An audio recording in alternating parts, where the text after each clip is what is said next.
사탄의 전략 오늘 13번째 시간입니다. 오늘은 참소에 대해서 사단이 어떤 방법으로 우리를 공격하는지 살펴보려고 합니다. 저는요, 여러분의 직장, 집이 크기, 무슨 차를 타고 다니는가 별 관심 없어요. 별 관심이 없어요. 모든 목사님들이 그렇겠지만은 더 나가서 여러분 자식이 여러분 속썩이고 그러는 것도 마음은 아프지만 사실 별 관심이 없어요. 다 그런 거니까. 제가 여러분에게 관심 갖고 있는 건 하나밖에 없어요. 저 사람이 죽으면 지옥 가나 천국 가나. 그거. 근데 섬뜩할 때가 많아요. 섬뜩할 때가. 여러분도 저를 볼 때 좀 불편하고 불안한 것이 있듯이 저도 여러분을 볼 때 불안한 게 많아요. 뭐가 불안하냐? 우리가 행동 잘못해가지고 지옥 가는 사람이 생길까 봐 걱정이 돼요. 깜짝깜짝 놀랄 때가 많아요. 옛날에 이랬다잖아요? 내가 이야기했죠? 어떤 사람이 예수를 믿고 싶었어요. 전도를 해주질 않아, 자기한테.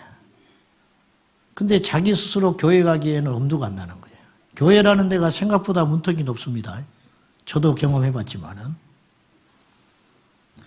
그래서 이제 그분은 일요일인 거지요. 일요일 날 그 시간쯤, 오전쯤 되면 사람들이 교회를 간다는 건 알아요. 집 앞에 가서 이렇게 보고 있는 거예요. 가방 들고 성경책 손에 들고 가는 사람 따라갔어. 성당으로 쏙 들어가더라는 거예요. 성당에서 미사를 드리는데 안 맞아. 이건 아닌 것 같아.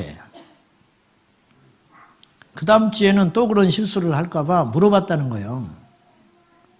성경책 들고 가는 사람한테 어디 가시냐고 교회에 간다는 말을 듣고 이제 확신했지요. 그래서 나도 가도 되냐고 물어봤어요. 교회 다닌 사람한테 교회 간다고 하니까 나를 좀 데려가라 이거요. 나도 가도 되냐고. 그 사람 여러분은 어떻게 하겠어요? 웬 떡이냐 하겠지. 전도하기 얼마나 어려운데. 근데 이분은 이렇게 보더니 알아서 하라고 그랬어요. 교회를 간다고 하니까 알아서 하라고. 그래 따라갔어요. 그날 예배 드리다가 눈물을 흘리고 주님을 만났어요. 보십시오. 이거 아찔한 거예요, 사실은. 제가 여러분에게 전하려고 하는 말이 전달이 되는지 모르겠어요. 영혼에 대해서 왜 이렇게 관심이 없냐고 말이에요. 응? 영혼에 대해서.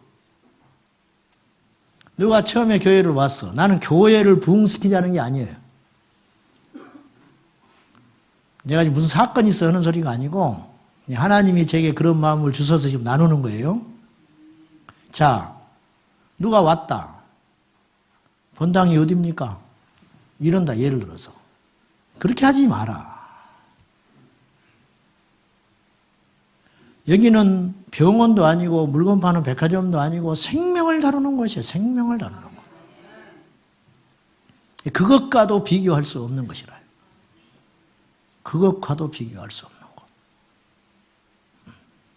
내가 무슨 말을 할 때 주변에 초신자는 있는지 살펴보고 말을 하라고 말이에요.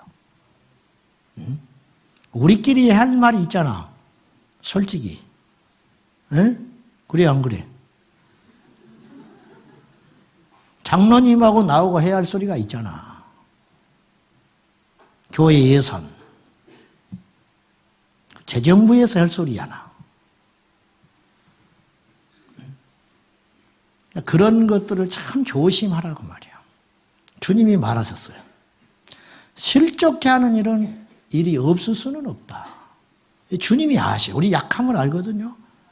우리가 그러려고 한 건 아닌데 인간이 죄성이 있고 약한 존재이기 때문에 아무리 처세를 바르게 하고 싶어도 그것 때문에 넘어지는 사람이 있는 거 이해한다. 없을 수 있겠냐. 이 세상이 얼마나 복잡하고 재투성인데 실족해 하는 일이 없을 수는 없다. 근데 실족해 하는 자는 심판이 있다고 말이야. 엄중한 거예요. 그래서 저나 여러분이나 여러분의 영혼을 소중히 여기세요. 그리고 주변에 죽기 살기로 그 사탄의 시험과 공격을 뚫고 어렵사리 하나님을 믿고 싶어서 그 영혼이 갈망한 가운데 예배당을 두드리는 그 사람을 실족시키지 말아라. 제가 부탁드리고 싶어요. 셀에서 참 잘하십시오. 잘하고 초신자를 대할 때도 잘하고 기존 식구는 예를 들어서 시험 들어서 가도 다른 교회는 다닐 수 있어. 저는요, 우리 교회 처음 나온 사람, 사단이 그냥 두질 않아요. 두질 않아. 주일 52주 성수하기가 보통 일인지 압니까? 초신자가 와서 셀레베 가는 게 쉬운 일인지 알아요? 처음에는 막 들떠가지고 등록을 하지요. 며칠 지나면 마음 식어져요. 그럼 그 다음 주에 교회 안 온다고.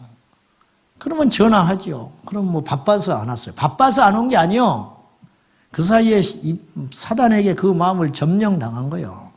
벌써 그 식어버린 거예요, 마음이. 그럼 그 다음 주에 이제 억지로 또 전화하고, 반협박하고, 사정하고, 네가 등록해놓고 안 나오냐, 막 이렇게 해가지고 이제 입이 이와컷 나오니 이래가지고. 그런 세월이 2년, 3년 지나서 세례받고 집사되고 어떻게 해서 자리 잡아가서 그 영혼이 구원의 길로 가는 거야. 그런 사람들이 수두룩해요. 떨어져 버린 사람들이 왔다가. 왔다가 안 보여. 그것 때문에 죽겠어요, 내가. 그것 때문에. 여러분이 저를 도와줘야 돼. 아셨어요? 여러분이 저를 도와줘야 한다고. 부탁합니다. 좋은 말로 할 때. 좋은 말로 할 때. 오직 그거 하나. 관심. 잘 먹고 잘 사는 거 예수 믿어도 망할 수 있다니까요. 뭐 일 안 풀리는 거 어떡하겠어. 승진 안 되면 못 벗어야지 어떡하겠어. 그걸로 시험 들지 마세요. 그런 것 때문에. 그냥 어떻게 돼. 그러니까 그런 거 신경 쓰지 말고 죽어도 예수, 살아도 예수. 갈 데 없으면 교회 와서 엎드려 있고 먹을 거 없으면 금식하고 어떡할 거요? 할 일 없으면 가서 전도나 하고 있고 그렇게 어쨌든 버텨라. 앞으로 더 어려운 시대가 오니까 믿음의 그릇을 잘 준비하세요. 잠소하다는 뜻은 국어 사전적 의미는 이런 뜻이에요. 해치려고 거짓으로 죄가 있는 것처럼 꾸며서 윗사람에게 알리는 행위. 이걸 참소한다 그러는 거예요. 그 사람을 해칠 목적으로 악의를 가지고 윗사람에게 고발하는 것을 참소한다 그래요. 마귀가 참소의 전문가예요. 마귀가. 마귀라는 말이 디아블로라는 건 알죠? 여러분이 디아블로스. 근데 원래 뜻은 디아발로예요. 디아발로. 디아발로는 뭐냐? 악의적으로 고소한다 그런 뜻이 있어요. 그래서 마귀의 이름 자체가 고소자라는 뜻이에요. 비방자, 참소자라는 뜻이에요. 얼마나 참소의 전문가면 마귀 이름이 참소자냐 그 말이에요. 비방자냐 그 말이죠. 공자에게 어느 날 제자 자장이 명철이 뭡니까 물었다고 그래요. 명철이 뭔지 그 단어를 몰라서 물어봤겠어요? 공자가 생각하는 명철이 뭐냐? 그 말 아니에요? 물었더니 공자가 이렇게 대답했다고 그래요. 침륜지참, 침륜지참, 즉 물이 스며드는 듯한 참소, 침륜지참. 침륜지참과 부수지소 불행언, 즉 피부를 자극하는 하소연을 받아들이지 않는다면 그것은 명철하다 할 것이다. 그랬어요. 물이요, 조금만 틈새만 있으면 파고들어 버리잖아요. 물 잡기 어렵습니다.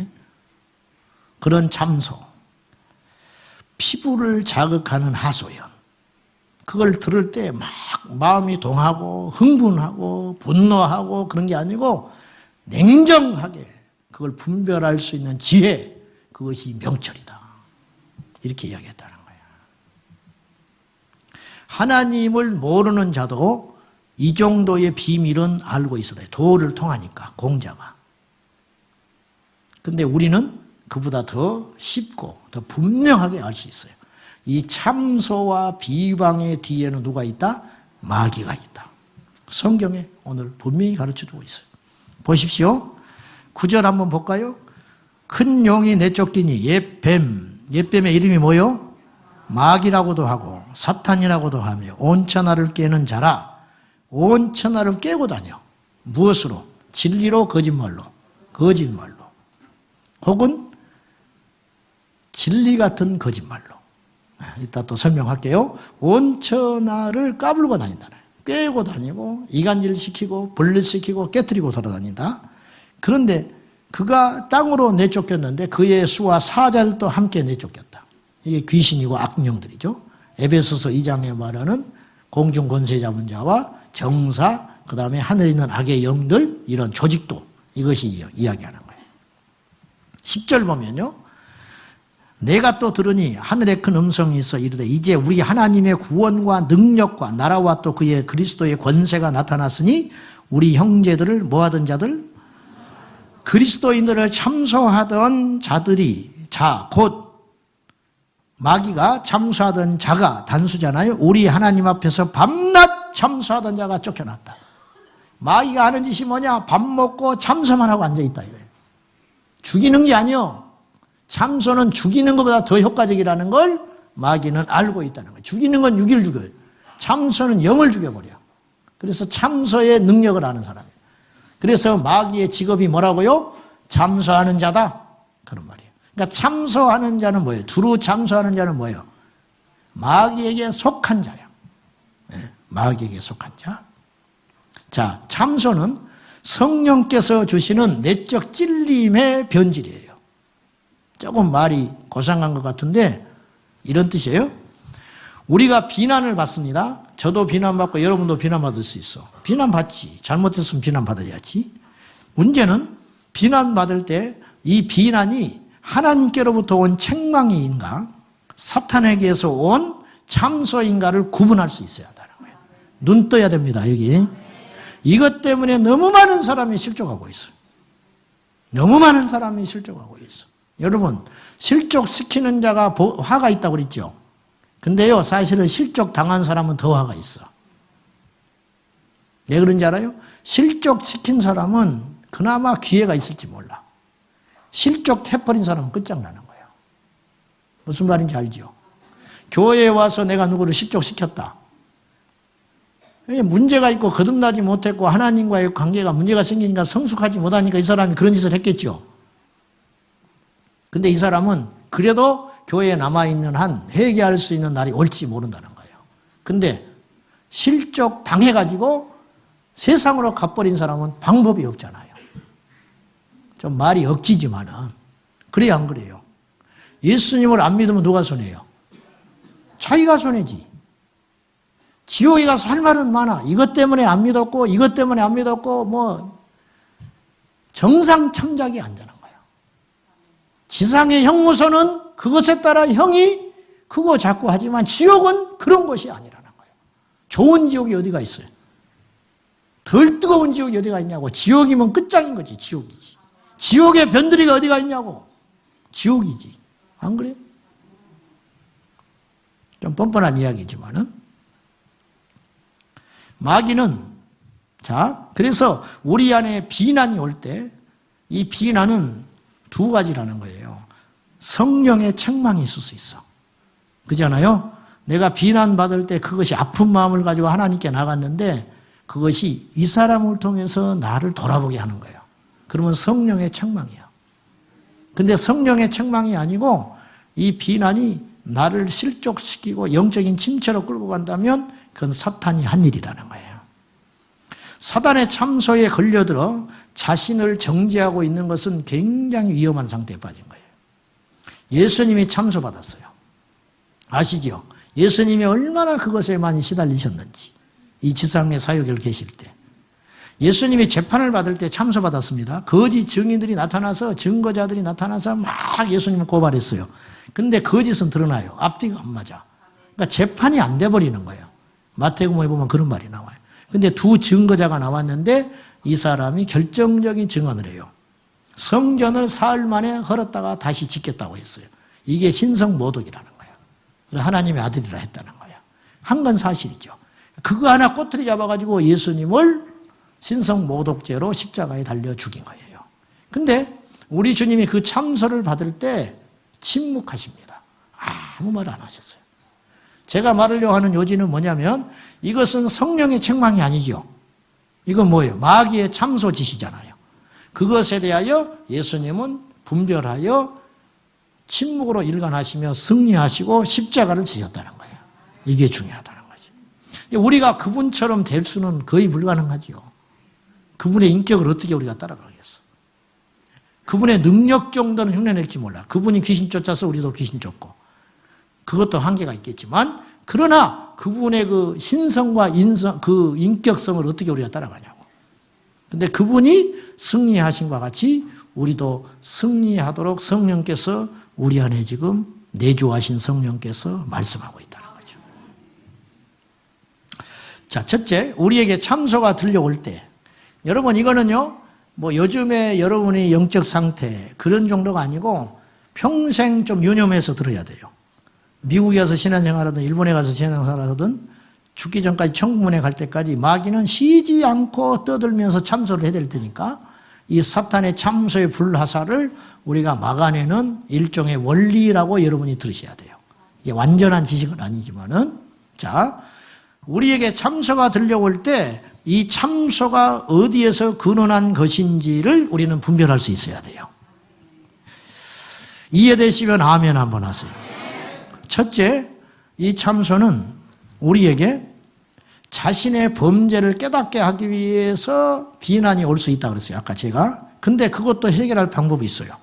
우리가 비난받을 때 이 비난을 대처하는 방법, 요한 1서 1장 9절, 이것이 하나님의 방법이에요. 다 같이 시작.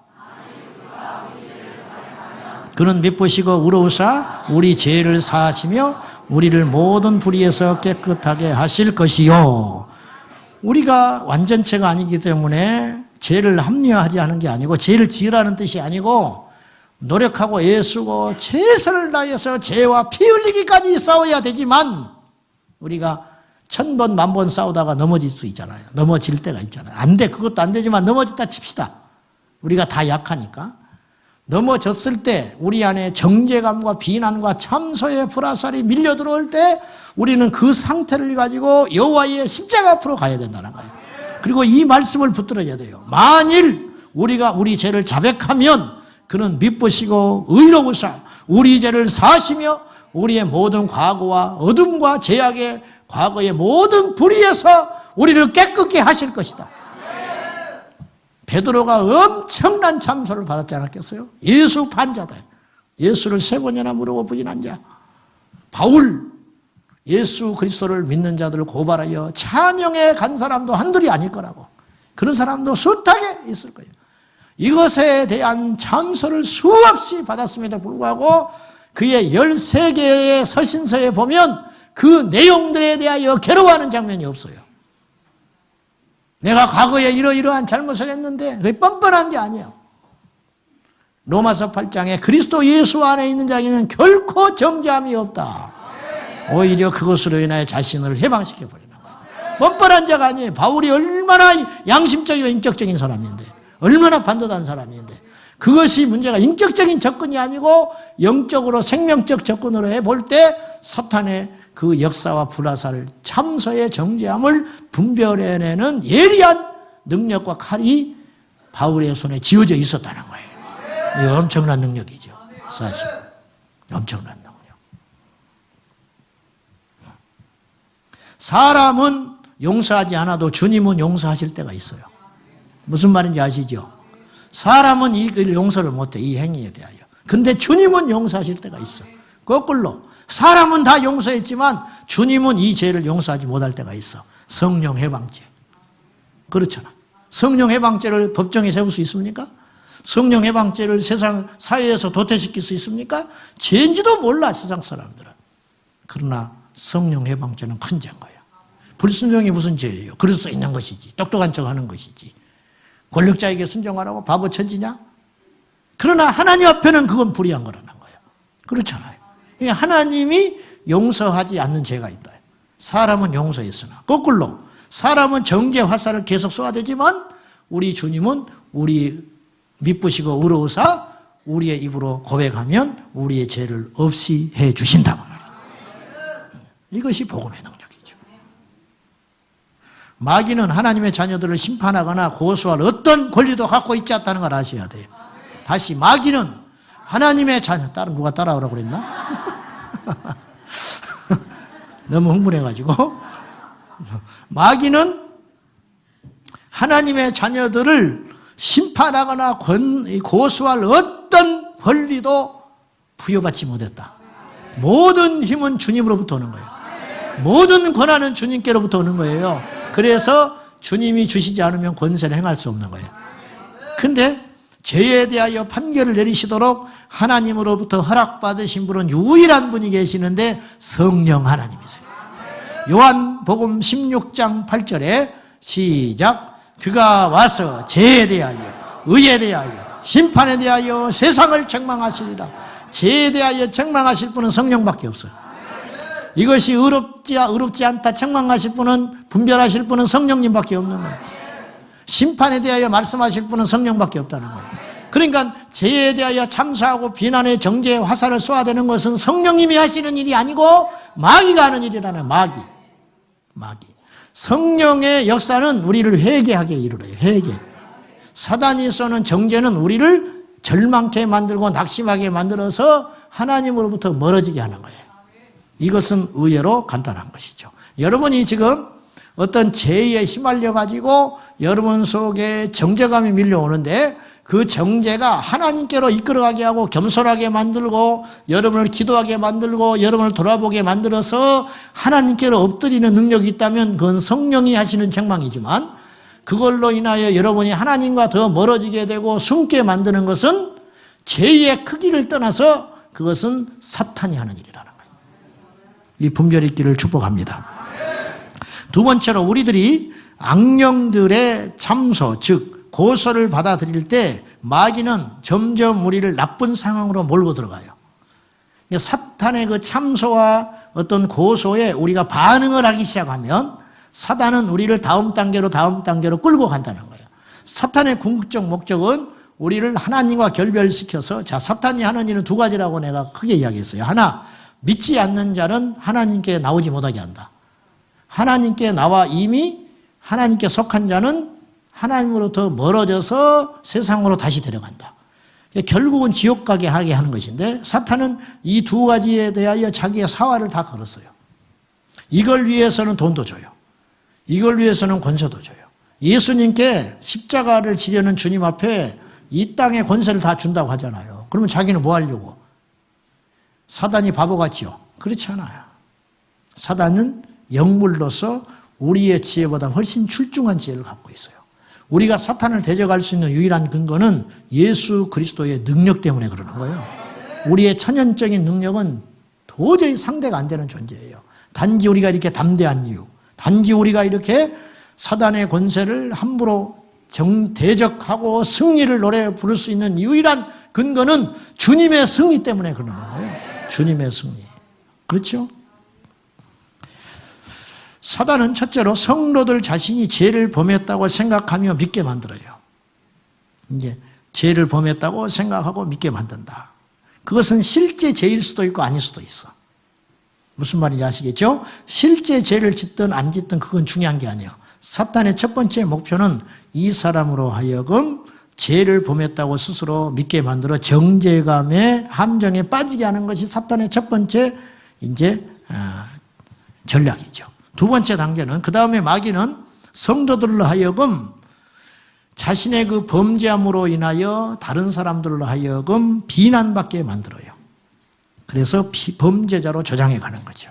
세 번째, 마지막으로 성도로 하여금 실제로 유죄 판결을 받은 죄인처럼 만들어버리는 것이 사탄의 역사예요.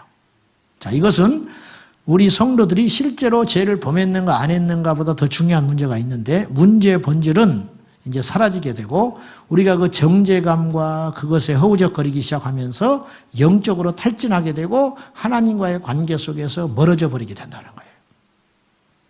집 나간 탕자가 아버지께로 다시 돌아오기 위해서 얼마나 많은 몸부림이 있었을까? 이거 생각해 보셨어요? 이것을 알기 때문에 아버지가 받아주는 거예요.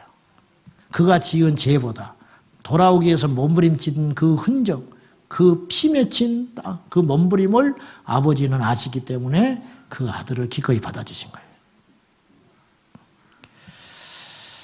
그리고 마귀는 우리 성도들을 이 정죄감의 진흙탕에 탁 빠뜨리고 난 다음에 오늘 제목처럼 참소하고 빠져버리는 거예요. 참소하고 빠지는 것이 마귀의 역사예요. 문제의 본질은 어디로 사라져버리는 거예요. 싸움 부추겨 놓고 사라져버리는 거죠. 이런 일이 많지 않아요? 그래요, 안 그래요? 이런 일이 너무 많지 않습니까? 속고 있는 거예요. 다 속고 있는 거예요. 이때 성도는 이제 느낌에 대한 이야기를 좀 할게요.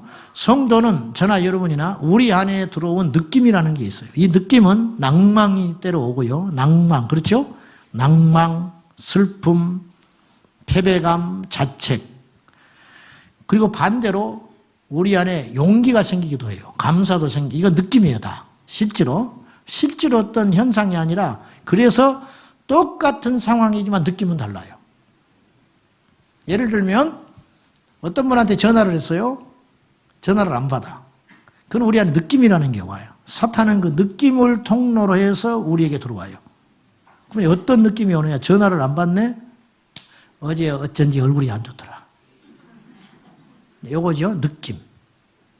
일부러 안 받는구나. 사실이 아니에요. 팩트가 아닌데 그런 느낌을 내가 딱 받아들이는 순간 내 안에 사탄은 정죄 화살을 쏠 수 있는 관역이 생기게 되는 거예요. 나중에 2시간쯤 있다가 그 상대로부터 전화가 왔는데 미안해, 차에 핸드폰 놔두고 갔네? 그러는 거예요. 그럼 2시간 동안 나는 속은 거예요. 이게 느낌의 힘이라는 거예요. 여러분 이걸 잘 분별하자는 거예요. 이거 쉽지 않죠? 자신의 잘못이라고 여겨지지만 실제로는 잘못이 아닐 수가 있고요. 옳다고 여기지만 실제로는 틀린 것일 수도 있어요. 예수님을 정죄했던 바리새인들, 자기가 옳다고 여겼지요. 근데 틀린 자들이었잖아요. 혈루병 걸린 여인이 예수님께 나와서 나는 그 고귀하신 주님 앞에 기도를 받는다든지 만나는 건 상상 못한다. 단지 예수님의 뒷 옷자락만 잡아도 내 병이 나을 거야. 그리고 나가서 옷자락을 잡았지요. 그리고 자기 안에 놀라운 일이 일어나지요. 그 즉시로 혈류의 근원이 마르고 치료됐지요. 근데 거기서 주저앉아서 떨고 있어요. 왜 그랬을까? 이 병이 났다는 경이로움도 있지만 내가 불경죄를 저질렀다는 생각도 순간 들었을지 몰라요. 자기가 잘못했다는 느낌이 확 들어왔을 거 아니에요. 근데 주님은 책망하지 않았어요. 네 믿음대로 될지라. 네 믿음이 크다. 그러니까 무슨 말씀을 드리려고 하냐면 우리가 실상 잘못이라고 생각하고 여기는 것이 잘못이 아닐 때가 있고 반대로 내가 잘못된 일이 아니라고 생각하는데 그건 잘못일 수도 있다는 거예요. 그러니까 우리의 느낌이 중요한 게 아니라는 거예요. 우리의 느낌을 의지하지 말고 우리는 살아있고 분명한 말씀을 붙들어야 돼요. 그것이 승리예요. 승리. 우리 안에 들어있는 이 느낌이라고 하는 것은 정죄감 혹은 양심의 화인으로 나타나는데 두 개 다 문제가 있어요. 무슨 말이냐면 자, 잘 들어보십시오. 이거예요. 내가 명백히 뭔가를 잘못했는데 내 양심이 불로 지져져 가지고 이 양심의 기능이 마비돼 가지고 하나님께 잘못인 줄 모르고 회개하지 않은 수가 있어요. 이거 사탄의 올무에 빠져든 거죠. 반대로 내 잘못이 아니고 주님이 충분히 긍휼하심으로 용서해 주셨고 어느 누구도 정죄하지 않음에도 불구하고 자기 홀로 정죄 함정에 빠져가지고 여호와께 나오지를 못하며 기도가 중단되며 예배가 중단되며 실패하며 정체기에 빠져서 푹 가라앉을 수 있다는 거예요. 옆에 사람이 아무리 그렇게 하지 말라 하고 격려를 하고 위로를 해도 그때뿐이라. 이 두 가지는 두 가지는 전혀 다른 양태지만 결과적으로 하나님과 멀어지고 사탄이 수하에 두기에 적합한 상태로 간다는 건 동일하다는 거예요. 그러니까 우리가 양심의 화인 맞아가지고 회개하지 않는다는 것은 큰 문제거리로 여기지만 그건 우리가 많이 들었어요. 그런 이야기들은. 그랬잖아요. 양심의 화인 맞아가지고 하나님께 나오지 못한 상태의 심각성에 대해서 우리가 수시로 들어요. 사실은. 근데 그것만이 문제가 아니고 거꾸로 하나님께서 충분히 이해하시고 용서하셨음에도 불구하고 정죄감에 빠져가지고 자기 골방에 갇혀서 나오지 못하는 이 상태도 얼마나 무서운 상태냐는 거예요. 이것도 한번 여러분이 봐야 한다는 거예요. 이것도. 느낌은 대단히 중요해요.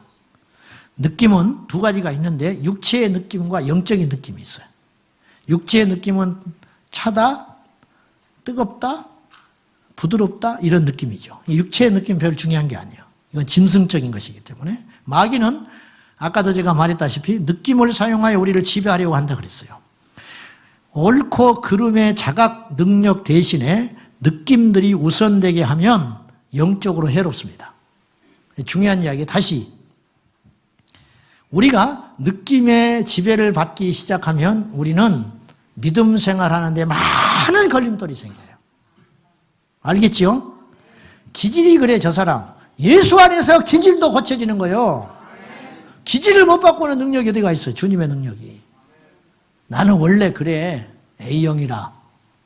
그런 소리 하지 말라니까. 예수 믿으면 혈액형도 바뀔지도 몰라.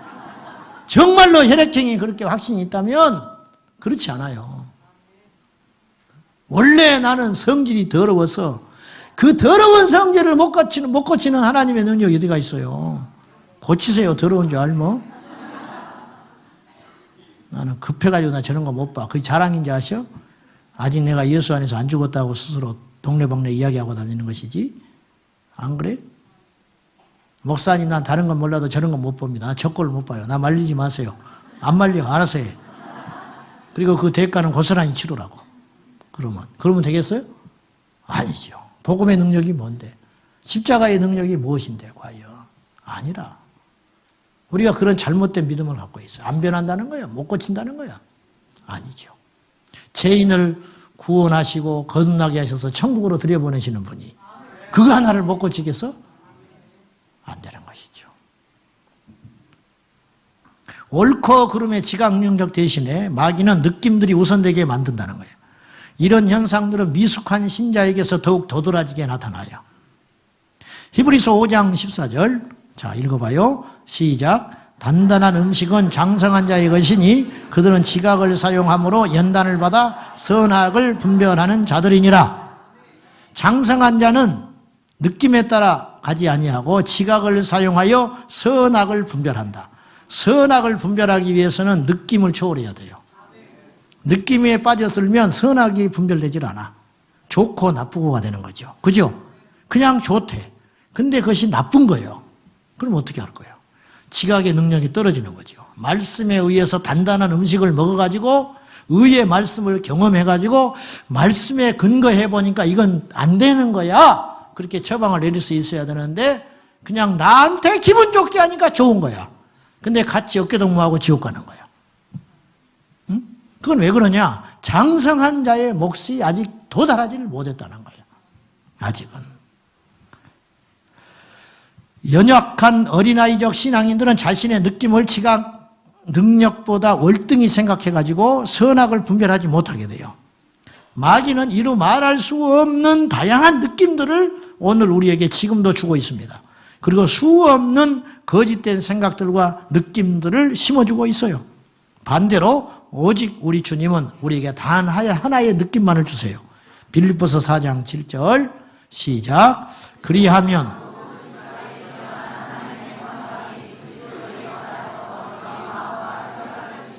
아멘. 그리하면 뭐하면 아무것도 염려하지 아니하고 모든 일을 기도와 간구로 감사함으로 하나님께 기도하게 되면 주님의 우리의 마음속에 하나를 주신다. 평강.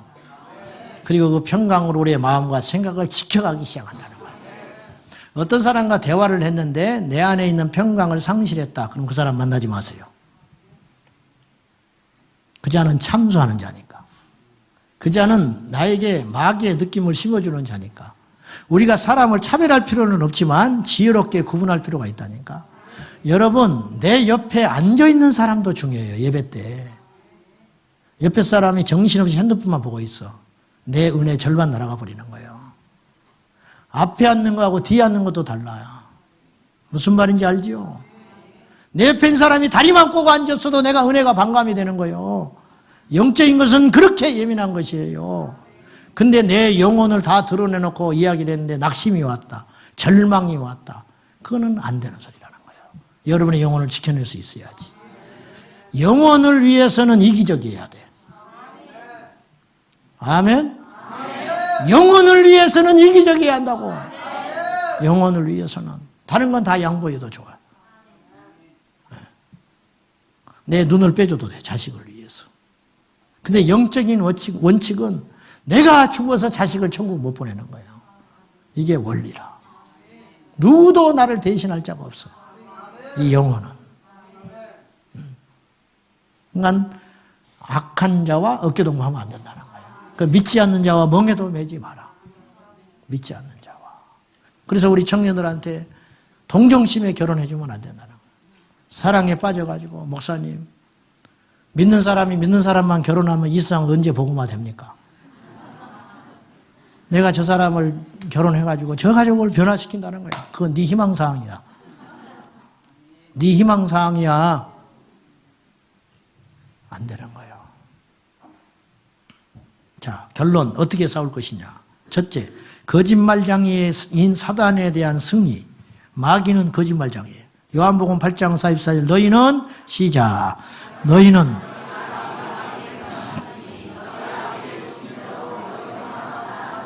그는 처음부터 살인한 자요 진리가 그 속에 없으므로 진리에 서지 못하고 거짓을 말할 때마다 제 것으로 말하나니 이는 그가 거짓말장애 거짓의 아비가 되었습니다.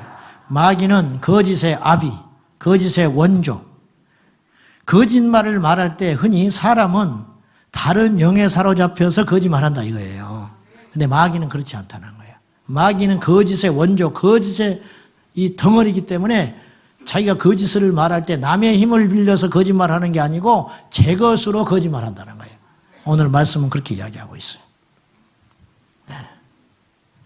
이 말씀에 또 하나 중요한 것을 여러분이 하나 아셔야 돼요. 마귀는 거짓말을 하는데 사실을 통해서도 거짓을 조정해요. 거짓을 통해서도 거짓을 조장하지만 사실을 통해서도 거짓을 조장한다는 것을 알아야 돼. 성경에 예를 들어볼게요. 마태복음 4장에 예수님이 시험 받을 때 뛰어내리라. 천사가 받아주리라. 이 말은 거짓말 아니에요. 예수님은 뛰어내리면 죽지 않아요. 이것을 이 돌덩어리를 떡덩이로 만들어 먹어라. 우리에게 그렇게 말을 하면 그건 거짓말이에요. 근데 예수님은 그렇게 하실 수 있어요, 없어요? 있죠. 있으니까 거짓 아니에요. 만들어 먹으라는 거예요. 어찌 보면 친절한 것 같아. 너 잊어버리고 있어. 너 능력을 잊어버리고 있구나. 만들어 먹어. 내게 절해. 내게 있는 권세 다 줄게. 거짓말 아니에요, 사실은. 그렇게 할 수 있고 그렇게 하려고 그랬어요. 근데 이 진실을 통해서, 이 진리를 통해서, 심지어는 말씀까지 가져왔잖아요. 신천지가 줄긋고 이야기하는 것 중에 90%는 참인지 몰라. 근데 왜 이단이에요? 끝이 다르니까 이단이에요. 결정적인 게 달리는 거예요. 카톨릭 교리 중에 성경에서 나온 교리도 있어요. 있다니까? 지난번에 우리 성도님 한 분이 계셨는데 병원에 가서 신방 갔는데 이분이 고민에 빠졌어요. 왜냐하면 이분은 원래 카톨릭 신자였는데 결혼하면서 교회로 개신교로 개종을 했어요. 근데 아직 약해요. 그래서 교회를 꾸준히 못 나와. 그러던 차에 아팠어. 병원에 신방 갔다 우리 목사님 말 들어보니까 갈등이 많다는 거야. 왜냐? 근데 우리 교회는 너무 좋대요, 자기가. 그리고 제 설교가 자기가 옛날에 미스 때 다녔던 신부의 설교와 비슷하대. 굉장히 기분 나빴어, 내가. 이런, 욕 나오려고, 욕이 나올 뻔 해버렸어. 팍! 그 신부가 무슨 말을 했냐면, 성당 다닌다고 천국 못 간다고 그랬대. 내가 교회 다닌다고 천국 못 간다 소리야. 그리고 이분이 이렇게 해야겠다는 거예요. 신부도 지옥 갈 수 있습니다. 정신 바짝 차리시오 그랬잖아. 내가 그 소리 가끔 하잖아. 그러니까 나하고 비슷하다는 거예요. 헷갈리죠? 그렇지 않아. 그렇다고 해서 그들의 모든 위장되어 있는 그것이 참이라고 말하면 안 돼. 하나가 틀리면 다 틀리는 거예요. 하나가 틀리면. 태평양 바다에 잉크 한 방울이 떨어지면 그건 잉크물이 되는 거예요.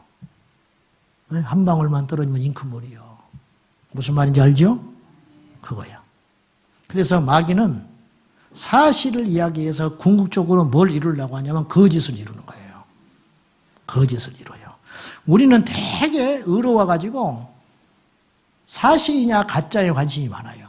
그것에 대한 결과는 별로 관심을 안 둬. 자, 하나 더 예를 들어볼게요. 바울과 실라가 빌립보에 갔는데 거기서 귀신 들려가지고 여종이 점을 합니다. 그걸 고쳐줌으로 감옥에 들어가는 계기가 되잖아요. 사탄의 권세 아래에서 사람들을 미혹하더니 점하는 귀신이 바울과 실라를 보고 뭐라고 그러냐면 지극히 높으신 하나님의 아들이라고 떠벌리고 다녀요. 막 세례요한처럼 증거를 하고 다녀. 지극히 높으신 하나님의 종들이라고 막 이야기하고 다녀. 기분 좋아 나빠? 내가 어디 갔는데 귀신 들린 사람이 와가지고 목사님이죠? 목사님이죠? 여러분 이분이 목사님이에요. 그러면 내 마음이 어쩔까? 그래 아네? 귀신도 아는구나. 바울은 그러지 않았어. 바울은 그 말에 미혹되지를 않고 그 말 자체는 거짓말이 아니라니까요. 지극히 높으신 하나님의 종이죠. 바울과 실라는. 귀신의 입에서 사실이 나온 거예요. 근데 왜 바울은 이걸 탐탁지 않게 여겼을까? 그 말 자체는, 그 증언 자체는 거짓이 아니지만 결국 이 일을 통해서 마귀가 노리고 하는 것이 노림수가 보였기 때문에 바울은 못하게 한 거예요. 이들이 행하는 능력, 귀신은 축사하고 병을 고치고 하는 이 하나님의 종들의 능력, 이런 능력과 자신, 악령들이 행하는 능력과 차이가 없다는 것을 보여버리는 거예요. 야, 나는 악한 귀신의 힘에 의해서 너희의 병을 고치고 점을 고쳐줬어. 근데 바톤 터치, 이제 하나님의 종이 왔어. 그러면 이 사람들이 영계가 흐려져 버리는 거예요. 혼란에 빠지게 되는 거예요. 여러분, 어떤 사람이 점을 하고 병이 낫다는 사실에 놀라지 마십시오. 그것에 놀라지 말라고. 어떤 사람이 이단에 빠져가지고 영적으로 내가 살아났다는 말에 놀라지 마십시오.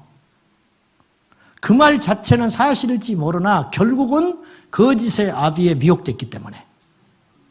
예전에 박보영 목사님이 이런 말을 하셨어요. 어떤 교회 집사가 있었는데 교회를 20년 가까이 다녔는데 병이 안 나. 그러니까 주일마다 죽을 몸을 가지고 교회를 드나드는 거예요. 그러던 어느 날 교회 반대편에 남자 박수 무당이 하는 점쟁이 집이 있었어.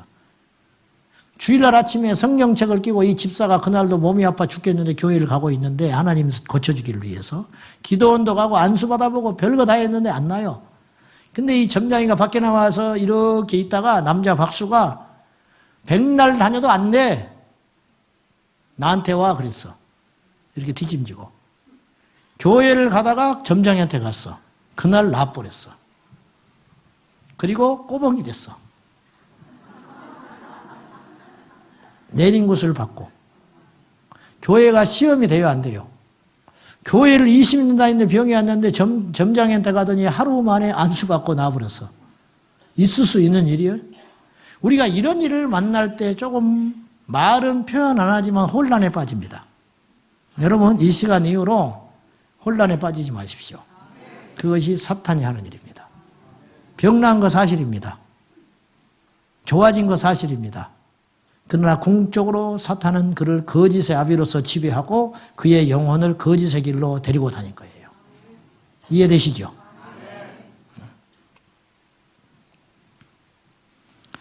이 일을 통하여 마귀가 하는 일은 하나님의 능력과 자신의 능력을 비슷하게 만들어서 기독교 신앙을 희화화시키고 샤머니즘화 시키는 거예요. 그러니까 불신자의 눈에는 저도 그랬으니까 제가 예수 안 믿은 세월이 15년 동안 있었으니까 내 눈에 비친 교회는 사찰이나 교회나 무당이나 똑같았습니다. 몰랐기 때문에 그렇기도 하지만 사탄이 그렇게 만드는 거예요. 그렇게. 아시겠죠? 기독교 신앙에서 말하는 천국, 그리고 불교의 교리에서 말하는 내세, 극락, 답답한 같은 거 아니냐? 이게 사탄의 거짓말이라는 거예요.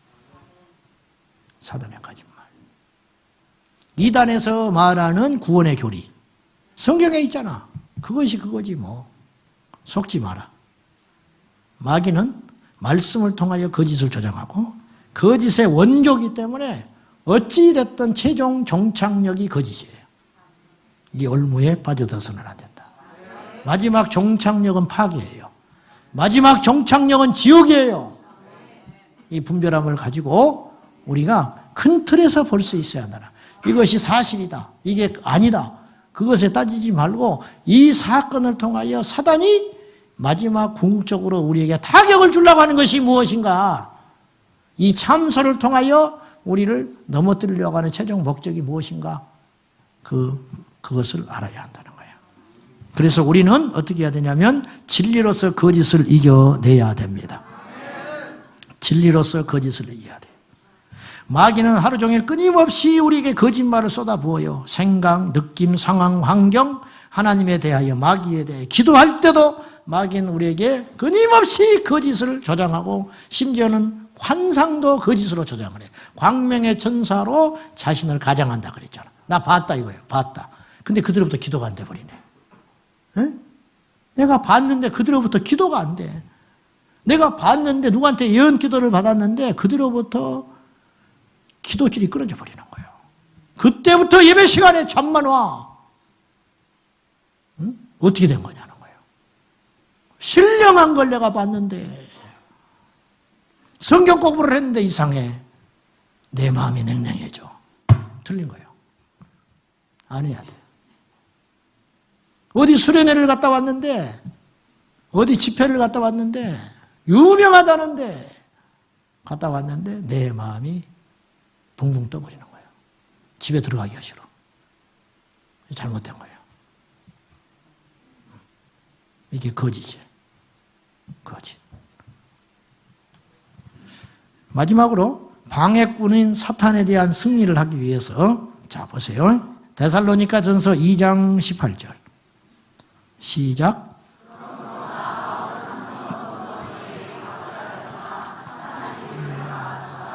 자 여러분 징조를 믿으면 안 돼요. 내가 이렇게 하고 싶었는데 딱 그게 열리는 거예요. 아, 하나님이 그렇게 인도하셔도 함부로 그렇게 말하면 안 돼. 요나가 하나님의 뜻은 어디로 가라고 그랬어요? 니느에. 옆바에 갔더니 어디 가는 배가 기다리고 있었어. 다시 써. 아, 하나님이 생각을 바꾸셨구나. 아니라니까. 이것과 비교되는 말이 있어요. 사도행전 20장 23절과 24절이에요. 성령께서 각성의 결박이 기다리고 있다고 말씀하셨어요. 그건 사실이야.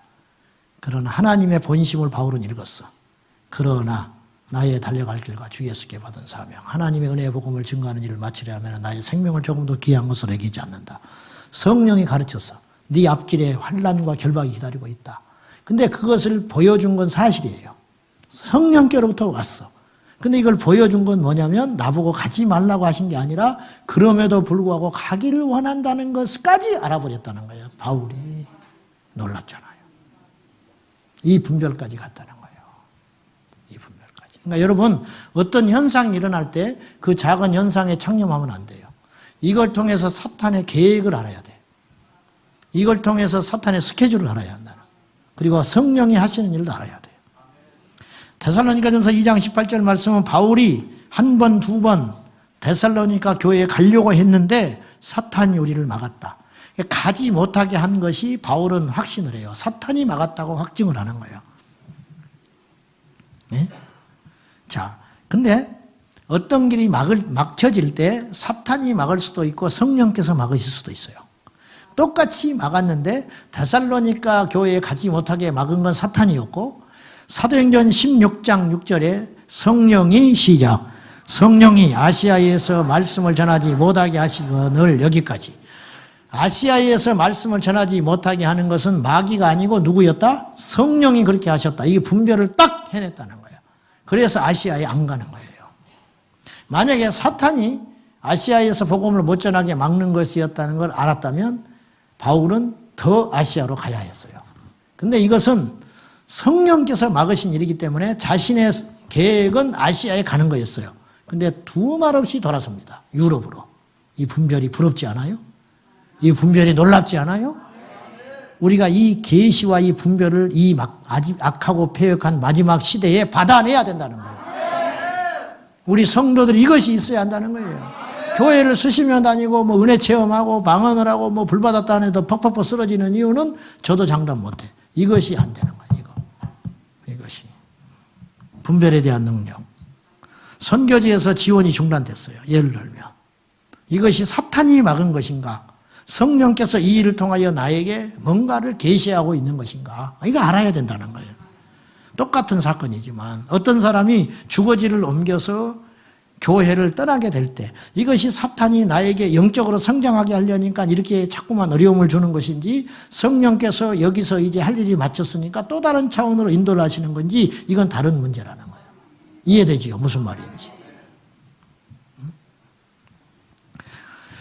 어떤 결정을 하게 될 때 가족 구성원들이 강렬하게 반대한다.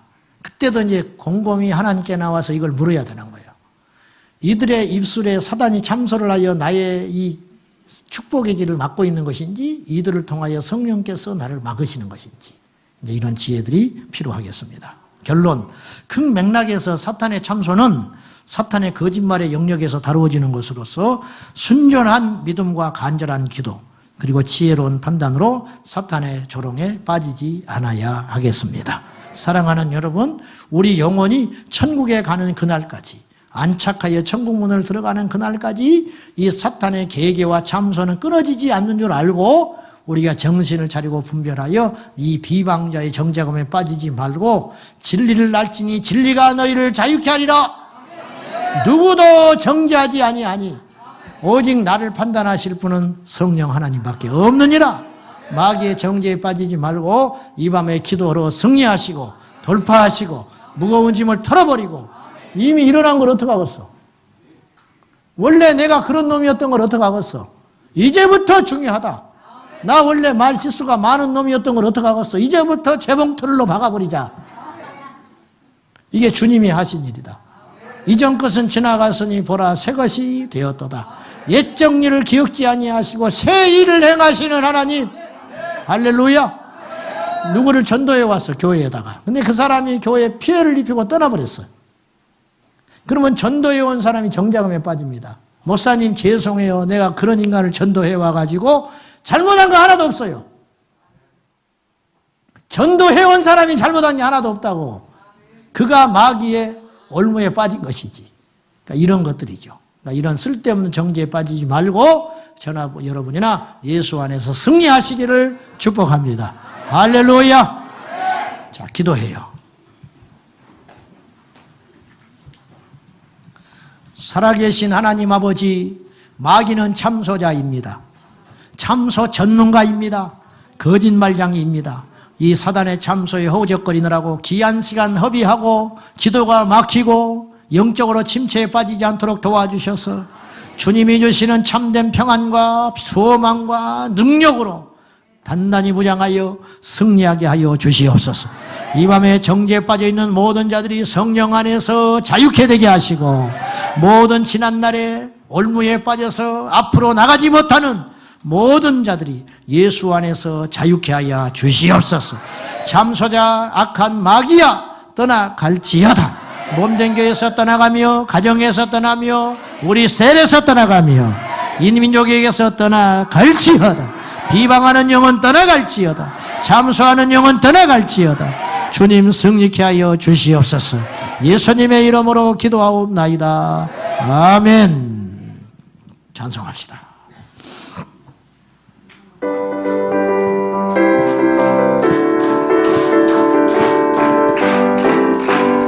예수 안에 있는 나에게 결코 정죄함 없네.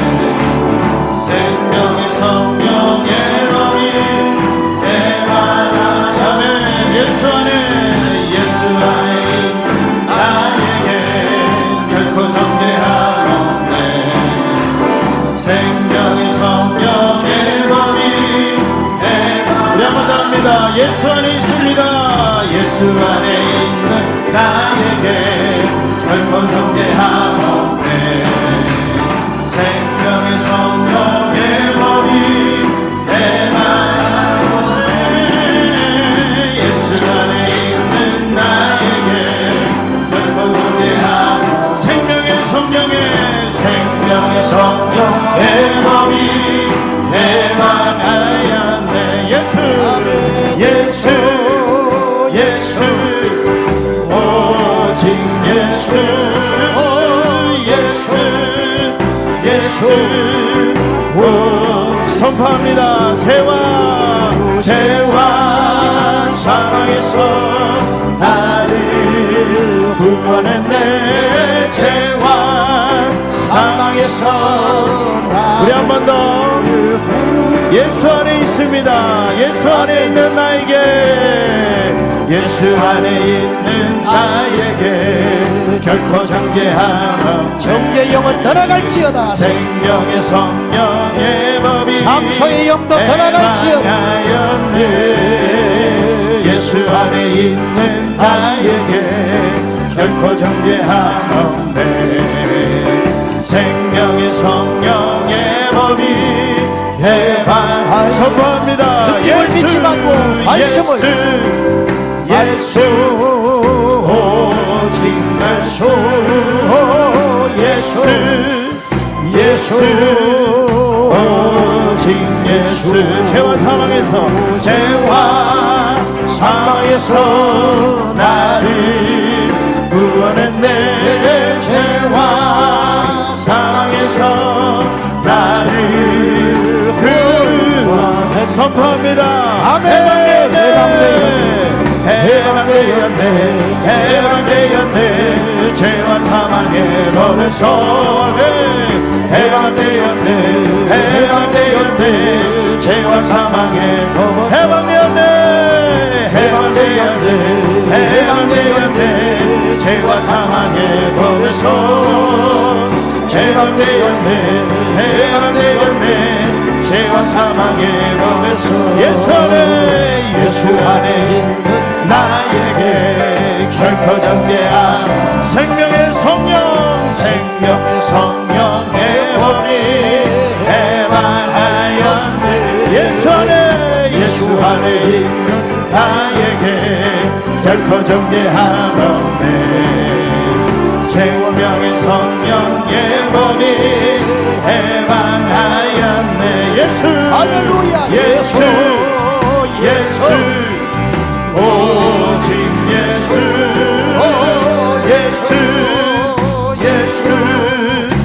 오직 예수 죄와 사망에서 나를 구원했네.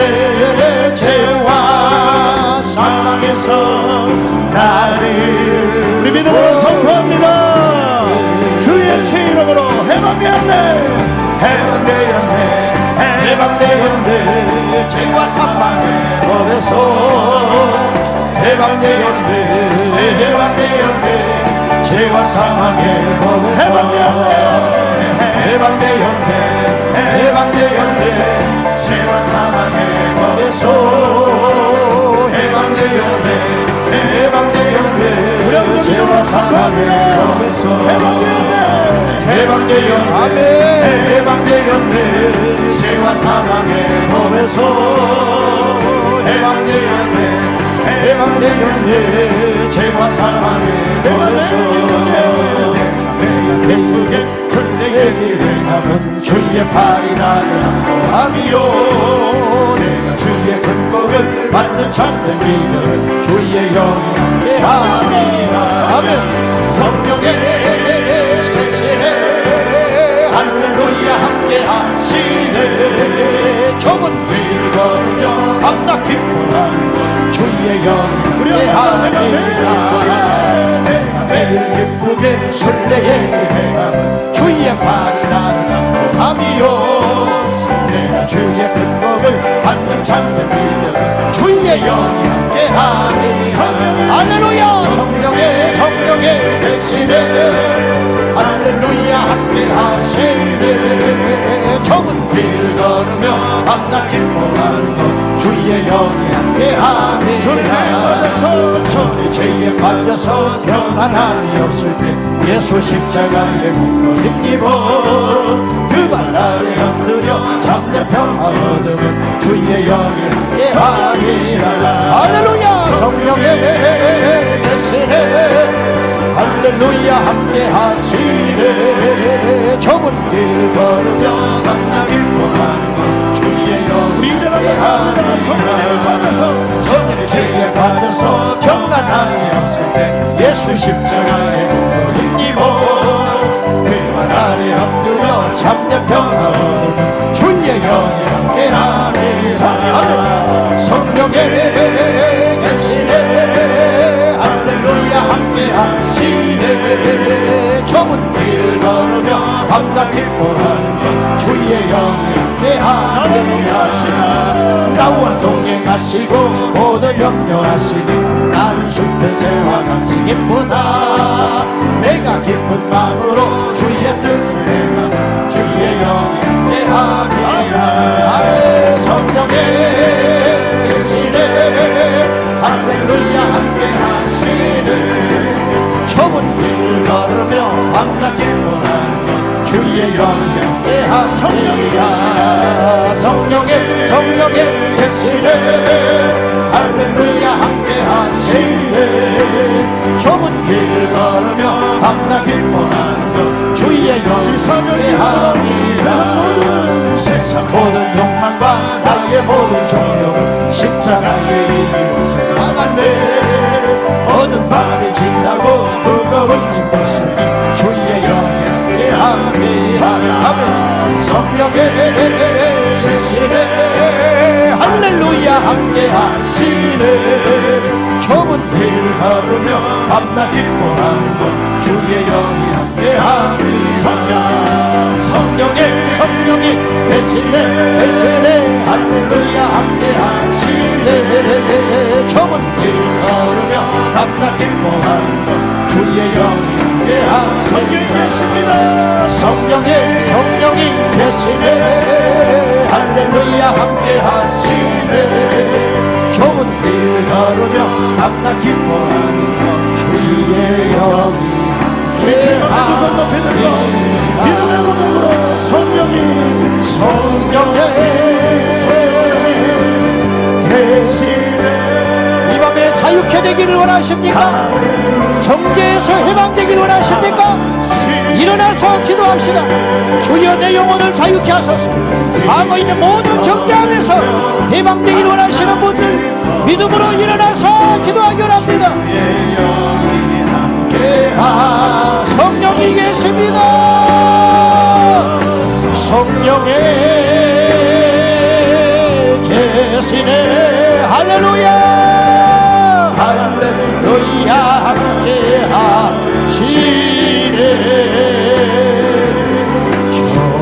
길 걸으며 밤낮 기뻐하는 것 주의 영이 함께 다시 한번 마지막으로 결단하고 성령이 계시네 성령의 주여 우리를 정죄에서 해방되게 하시고 사단의 참소에서 자유하게 하여 주십시오. 참소하는 자여 네가 맞으냐 예수 이름으로 떠나갈지어다 참소자여 떠나갈지 더 이상 나는 과거에 정죄하지 아니하며 오늘의 정죄함에 묶여서 내 인생을 망가뜨리지 않을 것이다. 주님의 이름으로 승리하기를 합니다. 다같이 주님 세워 부르고 기도합니다. 주여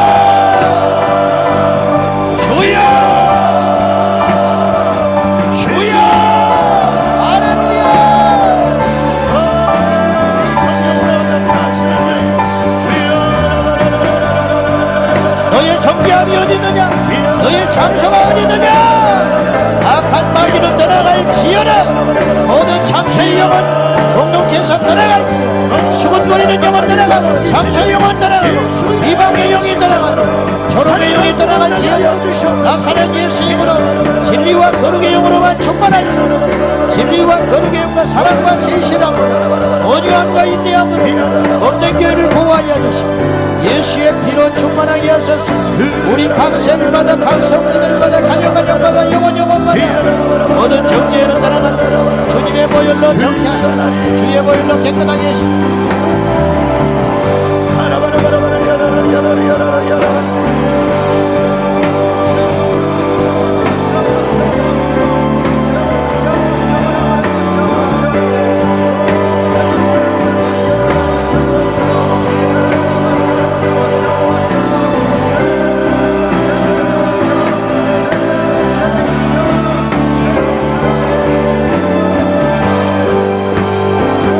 구경꾼이 되지 마세요.